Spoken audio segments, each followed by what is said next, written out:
নমস্কার দর্শক বন্ধুগণ, সাধক জীবন চ্যানেলে সকলকে স্বাগত জানাই। ৩৪ পর্ব যোগী কথামৃত, পরমহংস যোগানন্দের জীবনী ও বাণী, হিমালয়ে প্রাসাদ সৃষ্টি, দ্বিতীয় অংশ। তিনি বলে যেতে লাগলেন, সংসারের বহু বিভ্রান্ত নরনারীর হতাশ ক্রন্দন বৃথাই মহাজনদিগের কর্ণে প্রবেশ করেনি। বহু আগ্রহশীল আর অনুসন্ধিৎসু লোকেদের ক্রিয়াযোগের দ্বারা আধ্যাত্মিক শান্তি এনে দেবার জন্যেই তুমি নির্বাচিত হয়েছ। লক্ষ লক্ষ লোক যারা পারিবারিক বন্ধনে আর সংসারের গুরুভারে বিব্রত, তোমারই মতো যারা গৃহী, তারা তোমাকে দেখে মনে আবার নতুন আশা পাবে। যোগমার্গের সর্বোচ্চ অবস্থা যে গৃহস্থের পক্ষে অপ্রাপ্য নয়, তার পথ তোমাকেই প্রদর্শন করতে হবে। এই সংসারের ভেতরেই কোনো যোগী যদি তার নিজের ব্যক্তিগত কামনা বাসনা বা আসক্তি পরিত্যাগ করে আপন কর্তব্যসমূহ বিশ্বস্তভাবে পালন করে, তাহলে সে জ্ঞান দীপ্তির সুনিশ্চিত পন্থাই অবলম্বন করে। সংসার ত্যাগ করতে বাধ্য হবার তোমার কোনো প্রয়োজন নেই, কারণ অন্তরে তোমার কর্মবন্ধন সব ছিন্ন হয়ে গেছে। তুমি এ জগতের লোক না হলেও তবু তোমার এর ভেতরেই থাকতে হবে। এখনও তোমাকে অনেক দিন পারিবারিক কর্মজীবন, নাগরিক অথবা আধ্যাত্মিক কর্তব্য সকল বিশ্বস্তভাবে পালন করতে হবে। সংসারী লোকেদের শুষ্ক হৃদয়ে একটা নতুন স্বর্গীয় আশার সঞ্চার হবে। তোমার সুসমঞ্জস জীবন দেখে তারা বুঝতে পারবে মুক্তি আসে অন্তরের বৈরাগ্যে, বাইরের ত্যাগে নয়। হিমালয়ের সেই নির্জনতার মধ্যে গুরুর কথাগুলি শুনতে শুনতে মনে হলো যেন আমার সংসার, আমার অফিস, এ পৃথিবী কত দূরে সরে গেছে। তবুও তার কথার মধ্যে বজ্রকঠোর সত্যের ভাব পরিস্ফুট। নিতান্ত অনুগতভাবেই সেই স্বর্গীয় শান্তির আনন্দ নিলয় ত্যাগ করতে সম্মত হলাম। শিষ্যকে যোগ সাধনে দীক্ষাদান করবার সব প্রাচীন আর কঠিন নিয়মগুলি বাবাজি আমায় শিখিয়ে দিলেন। তিনি বললেন, যারা উপযুক্ত একমাত্র সেই সব শিষ্যকেই কেবল ক্রিয়া দেবে। ঈশ্বর লাভের জন্যে যারা সব কিছু পরিত্যাগ করবার দৃঢ় পণ করেছে, তারাই কেবল ধ্যান যোগের মধ্য দিয়ে জীবনের চরম রহস্য ভেদ করবার উপযুক্ত। আমি কাতর নয়নে সানুনয়ে বললাম, গুরু মহারাজ, দেবতা আমার এই লুপ্ত ক্রিয়াযোগ পুনরুজ্জীবিত করে আপনি মানব জাতির যে কি অশেষ কল্যাণ সাধন করলেন তার বলা যায় না। কিন্তু শিষ্যত্ব গ্রহণের কঠোর বিধিনিষেধগুলি একটু শিথিল করে দিয়ে সে সুযোগ কি আপনি আরও প্রসারিত করবেন না? তাই আমার প্রার্থনা, সবাই যারা ক্রিয়া নিতে আন্তরিকভাবে ইচ্ছুক, এমনকি তারা প্রথমে অন্তরে পরিপূর্ণ বৈরাগ্য আনবার প্রতিজ্ঞা না করতে পারলেও তাদের ক্রিয়া দেবার জন্য আমায় যেন অনুমতি দেন। ত্রিতাপ তাপে তাপিত, দুঃখ যন্ত্রণা ক্লিষ্ট এই সংসারের নরনারী, তাদেরই বিশেষ উৎসাহ প্রদান প্রয়োজন। আর ক্রিয়াযোগ যদি তাদের কাছ থেকে দূরেই সরিয়ে রাখা হয়, তাহলে তো তারা মুক্তির পথে এগোবার কোনো চেষ্টাই করতে পারবে না। তবে তাই হোক, দেখছি ভগবানের ইচ্ছা তোমার মুখ দিয়েই প্রকাশ পেল। যে কেউই ভক্তিভরে সাহায্য প্রার্থী হয়ে ক্রিয়া নিতে আসবে, অবাধে তাদের সবাইকে ক্রিয়া দিয়ে দাও। খানিকক্ষণ নীরব থেকে বাবাজি আবার বললেন, তোমার প্রত্যেক শিষ্যের কাছে ভগবদ্গীতার এই অমর শ্লোকটি উদ্ধৃত করে শোনাবে। স্বল্পমবশ্য ধর্মস্য ত্রায়তে মহতো ভয়াৎ। অর্থাৎ এ ধর্মের অতি অল্পমাত্র অনুশীলনেও তোমার বিপুল ভয় থেকে পরিত্রাণ পাবে। তারপর দিন সকালবেলা বিদায় আশীর্বাদ নেবার সময় গুরুদেবের চরণ প্রান্তে নতজানু হয়ে প্রণাম করতে, তাকে ছেড়ে যেতে যে আমার একান্ত অনিচ্ছা তা বুঝতে পেরে সস্নেহে তিনি আমার কাঁধের ওপর স্নেহভরে একখানি হাত রেখে বললেন, প্রিয় বৎস, আমাদের মধ্যে কখনো কোনো বিচ্ছেদ নাই যেন। যেখানেই তুমি থাকো না কেন আর যখনই তুমি আমায় ডাকো না কেন, আমি তৎক্ষণাৎ তোমার কাছে গিয়ে উপস্থিত হব। তার এই অদ্ভুত প্রতিজ্ঞায় আশ্বস্ত হয়ে আর নবলব্ধ ভগবদ্জ্ঞানের স্বর্ণখনির সন্ধান লাভে আনন্দে উৎফুল্ল হয়ে ধীরে ধীরে পাহাড় থেকে নেমে এলাম। অফিসে যেতেই সহকর্মীরা সব হৈ হৈ করে উঠল। 10 দিন ধরে দেখা নেই, কোথায় গেল, কি হলো? হিমালয়ের জঙ্গলে নিশ্চয়ই পথ হারিয়েছি, এই সব তো তারা ভেবেই অস্থির। যাই হোক, আমাকে ফিরতে দেখে তারা আনন্দে উৎফুল্ল হয়ে উঠল। তারপর শিগগিরই হেড অফিস থেকে একটি চিঠি এলো। চিঠিতে লেখা ছিল, লাহিড়ী দানাপুরের অফিসে ফিরে আসবে। তার রানীক্ষেতে বদলি ভুলক্রমে হয়ে গিয়েছিল, আর একজন লোককে রানীক্ষেতের কাজের ভার নিতে পাঠানো উচিত ছিল।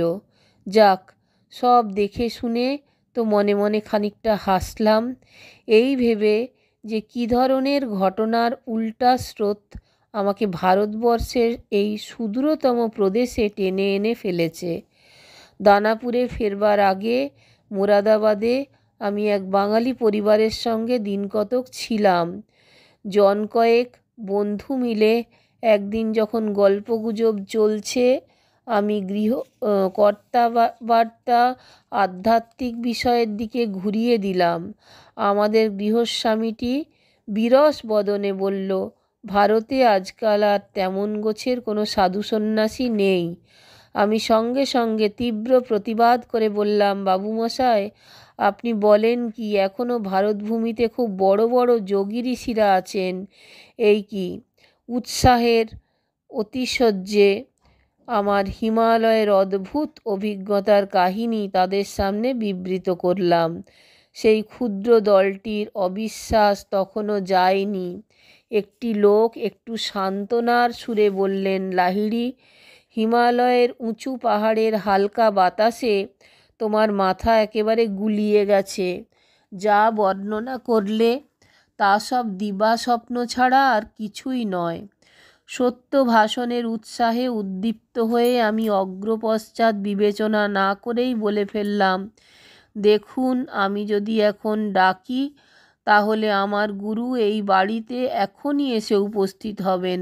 শুনে তো সকলের চক্ষু উৎসাহে প্রদীপ্ত হয়ে উঠল।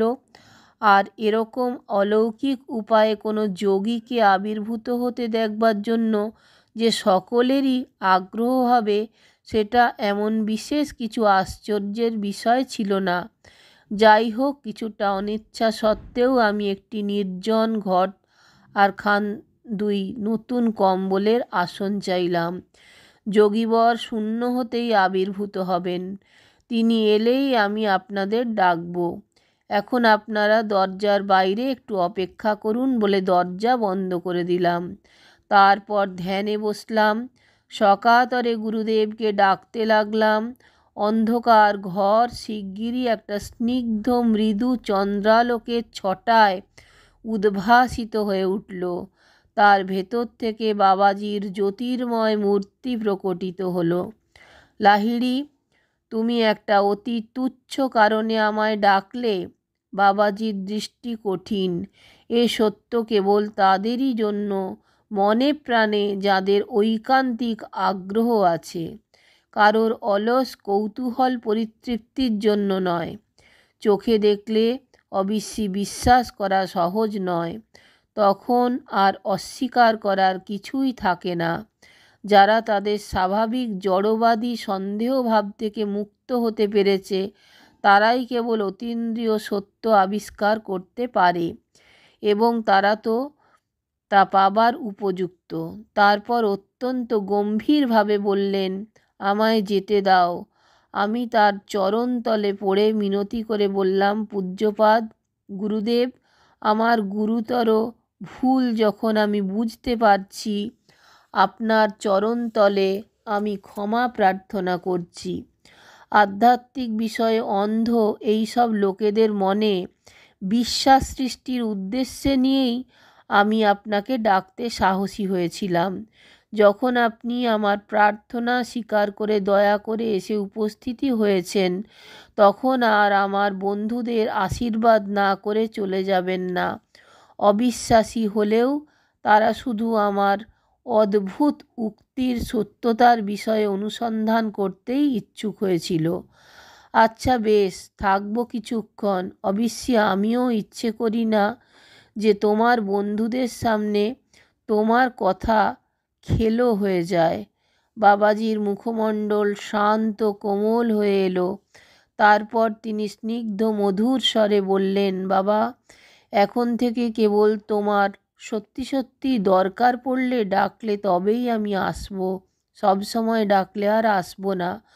দরজা যখন খুললাম, একটা প্রগাঢ় নিস্তব্ধতা সেই ক্ষুদ্র দলটির ভেতর বিরাজ করছিল। বন্ধুবর্গ যেন তাদের চোখ কানকে অবিশ্বাস করে সেই কম্বলাসনের ওপর উপবিষ্ট জ্যোতির্ময় মূর্তির দিকে হতবাক হয়ে চেয়ে রইল। একটা লোক হো হো করে হেসে উঠে বলল, এ হচ্ছে সকলকে একসঙ্গে সম্মোহিত করা, এছাড়া আর কিছু নয়। আর তাছাড়া আমাদের অজান্তে কোনো লোকের পক্ষে এ ঘরে ঢোকাই বা সম্ভব হবে কি করে? বাবাজি একটু মৃদু হেসে এগিয়ে গিয়ে প্রত্যেককেই তার শরীরের উষ্ণ দৃঢ় মাংস স্পর্শ করতে ইঙ্গিত করলেন। একে একে সকলের সন্দেহভঞ্জন হবার পর সকলেই ভীত ও অনুতপ্ত চিত্তে বাবাজির সম্মুখে মেঝের ওপর ভূমিষ্ঠ হয়ে সাষ্টাঙ্গে প্রণাম করল। বাবাজি তখন বললেন, খানিকটা হালুয়া তৈরি করে আনো দেখি। এসো, সবাই মিলে খাওয়া যাক, কি বলো? আমি বুঝতে পারলাম যে তার সশরীরে আবির্ভাবের সত্যতার আরও প্রমাণ প্রদর্শনের জন্যই তিনি এই অনুরোধ করলেন। হালুয়া তৈরি হতে লাগলো। এধারে সেই গুরুদেবতাও অতি মধুরভাবে তাদের সঙ্গে নানাবিধ আলাপ করতে লাগলেন। সন্দিগ্ধ টমাসদের ভক্তশ্রেষ্ঠ সেন্ট পল বিরাট পরিবর্তন সাধিত হলো। খাওয়া দাওয়া হয়ে যাবার পর বাবাজি একে একে প্রত্যেককে আশীর্বাদ করলেন। তারপর হঠাৎ একটা বিদ্যুৎ ঝলকের মতো জ্যোতির স্ফুরণ। আমরা দেখলাম বাবাজির পঞ্চভৌতিক দেহের মূল উপাদানের অণুপরমাণুগুলি তৎক্ষণাৎ ছিন্ন বিচ্ছিন্ন হয়ে শূন্য বিসারী আলোক বাষ্পে পরিণত হলো। গুরুদেবের ঈশ্বরানুপ্রাণিত প্রবল ইচ্ছাশক্তি এখন তার শরীর রূপে ধৃত অণুপরমাণুগুলির সংহতি শ্লথ করে দিল, আর সঙ্গে সঙ্গে কোটি কোটি প্রাণকণিকা স্ফুলিঙ্গ সেই অনন্ত আধারে মিলিয়ে গেল। সেই দলের ভেতরকার মৈত্র মহাশয় নামে এক ভদ্রলোক গভীর শ্রদ্ধার সঙ্গে আমায় একবার বলেছিলেন, আমি নিজের চোখে সেই মৃত্যুঞ্জয়ী মহাগুরুকে দেখেছি। শিশুরা সাবানের ফেনা নিয়ে যেমন খেলা করে, আমাদের মহাগুরুও তেমনি দেশ ও কাল নিয়ে খেলা করেন। আমি এমন এক মহাপুরুষের সাক্ষাৎ পেয়েছি যার হাতে একসঙ্গে স্বর্গ ও মর্তের চাবিকাঠি রয়েছে।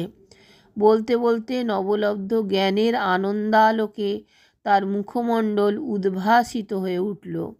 শিগগিরই দানাপুরে ফিরে এলাম। পরমাত্মার মন দৃঢ় সংলগ্ন করে আবার নানা রকম কাজ আর সাংসারিক কর্তব্যভার সব হাতে তুলে নিলাম। বাবাজি কথা দিয়েছিলেন, তোমার যখনই আমায় দরকার হবে তখনই আবার আমি আসব। যে অবস্থায় পড়ে বাবাজির সঙ্গে লাহিড়ী মহাশয়ের আর একবার সাক্ষাৎকার হয়েছিল তার বিবরণ তিনি স্বামী কেবলানন্দ আর শ্রীযুক্তেশ্বর গিরিজিকে বলেছিলেন। লাহিড়ী মহাশয় তার শিষ্যদের কাছে নিম্নলিখিতভাবে ঘটনাটি বিবৃত করেন। দৃশ্যটা হচ্ছে প্রয়াগে কুম্ভ মেলা। অফিসের কাজ থেকে অল্প কিছুদিনের জন্য ছুটি নিয়ে সেখানে গেছি। কুম্ভ মেলায় যোগদানের জন্য বহু দূর দূরান্ত হতে আগত সহস্র সহস্র সাধু সন্ন্যাসীদের সমাগম হয়েছে। সেখানে তাদের মধ্যে ঘুরে বেড়াচ্ছি। ভিক্ষাপাত্র হাতে একটি ভস্ম মাখা সন্ন্যাসীর প্রতি নজর পড়ল। মনে হলো যেন লোকটা ভণ্ড। বাইরে ত্যাগের বড়াই, মনে কিন্তু তার বৈরাগ্যের চিটেফোঁটাও নাই। যাক, সাধুটিকে অতিক্রম করে যেই এগিয়েছি অমনি বাবাজির ওপর বিস্তৃত দৃষ্টি পড়ল। দেখে আশ্চর্য হয়ে গেলাম যে তিনি একটি জটাজুটোধারী সন্ন্যাসীর সামনে হাঁটু গেড়ে বসে আছেন। অবাক কাণ্ড। তাড়াতাড়ি তার কাছে গিয়ে জিজ্ঞাসা করলাম, গুরুজি, এ কি, আপনি এখানে কি করছেন? বাবাজি আমার দিকে চেয়ে সরল শিশুর মতো হেসে বললেন, আমি ওই সন্ন্যাসীটির পা ধুইয়ে দিচ্ছি, তারপর তার উচ্ছিষ্ট বাসন মেজে দেব। তখন আমি বুঝতে পারলাম যে তিনি আমায় এই শিক্ষা দিতে চাইছেন যে আমি যেন কারোর কোনো সমালোচনা না করি, আর উচ্চ নীচ সকলকার দেহমন্দিরেই যে ভগবান সমভাবে অধিষ্ঠান করছেন সেইটাই যেন আমি মনে রাখি। মহাগুরু তারপর বললেন, জ্ঞানী অজ্ঞানী এই দুরকম সাধুদেরই সেবা করে আমি সকল ধর্মের মধ্যে শ্রেষ্ঠ ভগবানের কাছে যা সর্বাপেক্ষা প্রিয় তাই শিক্ষা করছি, নম্রতা আর বিনয়। দর্শক বন্ধুগণ, যদি ভালো লাগে তাহলে অবশ্যই চ্যানেলটা একটা লাইক শেয়ার সাবস্ক্রাইব করার অনুরোধ রইল। সকলকে অজস্র ধন্যবাদ আমার চ্যানেলে এসে আপনাদের সময় দেবার জন্য। শীঘ্রই ফিরে আসছি পরবর্তী পর্বে।